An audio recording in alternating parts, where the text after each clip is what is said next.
wabarakatuh. Kembali lagi bersama aku Yamelawati di channel aku. Jangan lupa klik like, subscribe, dan isi kolom komentarnya, serta aktifin lonceng notifikasinya biar kamu gak ketinggalan video-video aku. Baik, kita hari ini mau bahas tentang gimana sih tes sekolah kedinasan itu.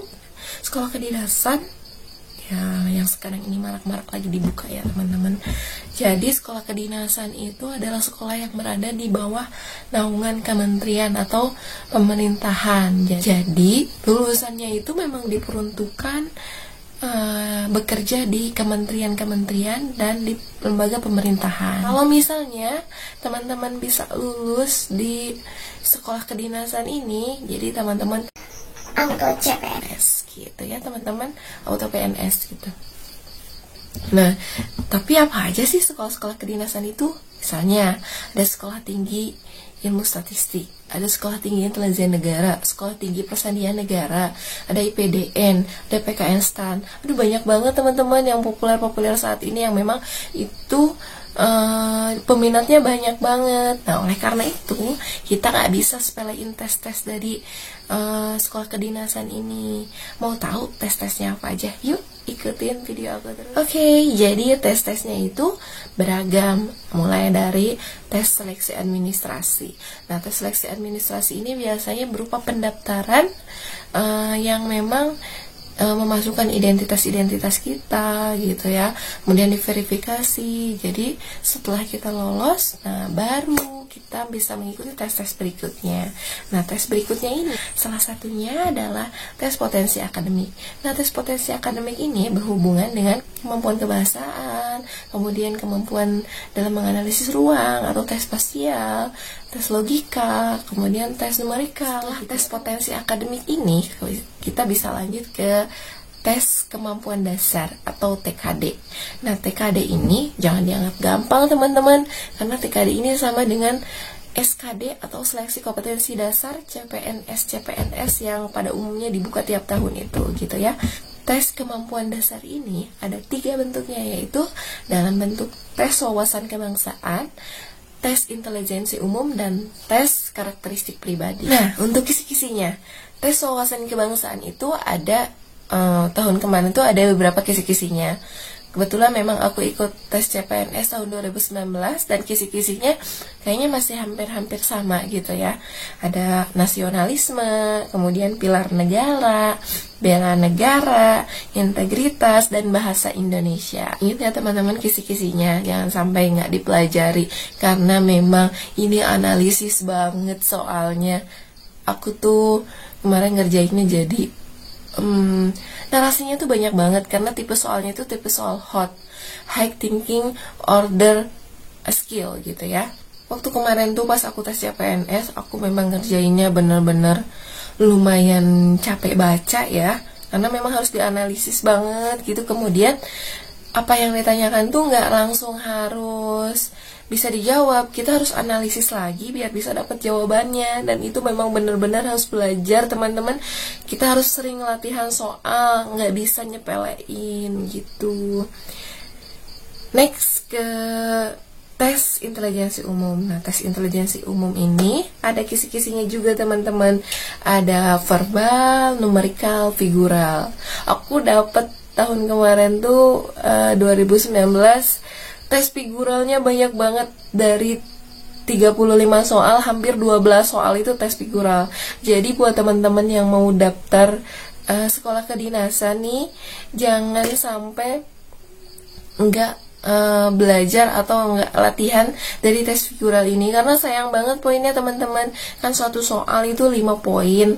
Nah, tes figural ini kemarin pas pengalaman aku ada 12, berarti sekitar 60 skor kita dapat di situ gitu ya.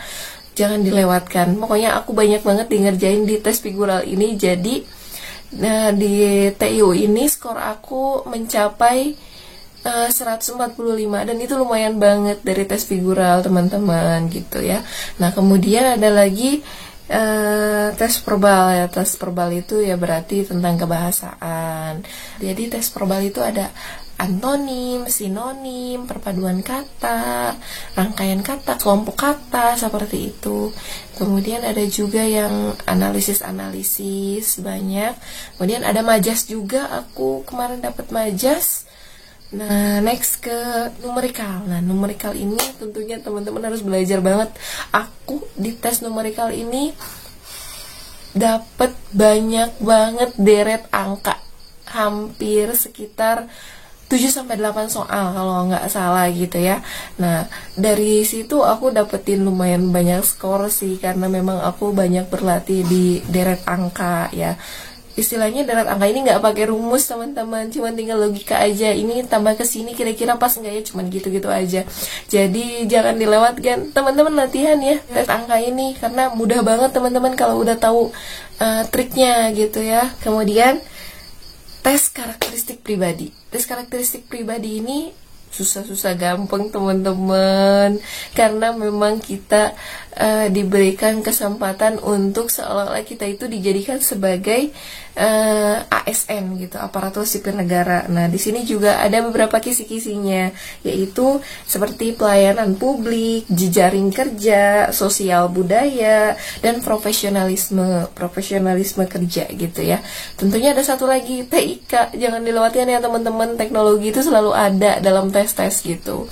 Nah, jadi gambarannya itu pas aku tes kemarin, tahun kemarin maksudnya, ada banyak di tes sosial budaya yang menghargai perbedaan agama seperti itu. Kemudian melihat sikap-sikap teman kerja kita yang berbeda, yang menyebalkan, itu sikap-sikap yang harus kita pilih itu apa aja sih di sana gitu. Nah, di tes karakteristik pribadi ini soal-soalnya selalu ada poinnya, nggak ada yang nggak ada poinnya. Kalaupun misalnya kita menjawab jawaban yang menurut mereka buruk, itu selalu ada soal skornya itu 1. Kalau misalnya jawabannya sesuai dengan kisi-kisinya apa yang mereka inginkan, kalian dapat skor 5. Jadi rentannya itu ada jawaban yang skornya 5, ada jawaban yang skornya 4, 3, 2, dan 1 gitu ya teman-teman. Nah, yang ketiga ini tes kemampuan bidang teman-teman. Tes kemampuan bidang ini biasanya teman-teman akan dilakukan sesuai dengan kebutuhan dari sekolah kedinasan tersebut gitu ya. Nah, berarti kalau misalnya sekolah tinggi ilmu statistik, berarti tentang kestatistikannya gitu. Nah, jadi keilmuan dasar matematikanya itu harus lebih bagus gitu teman-teman. Nah, next ke tes yang keempat. Tes yang keempat itu biasanya ada tes kesehatan, karena jadi ASN itu harus sehat teman-teman.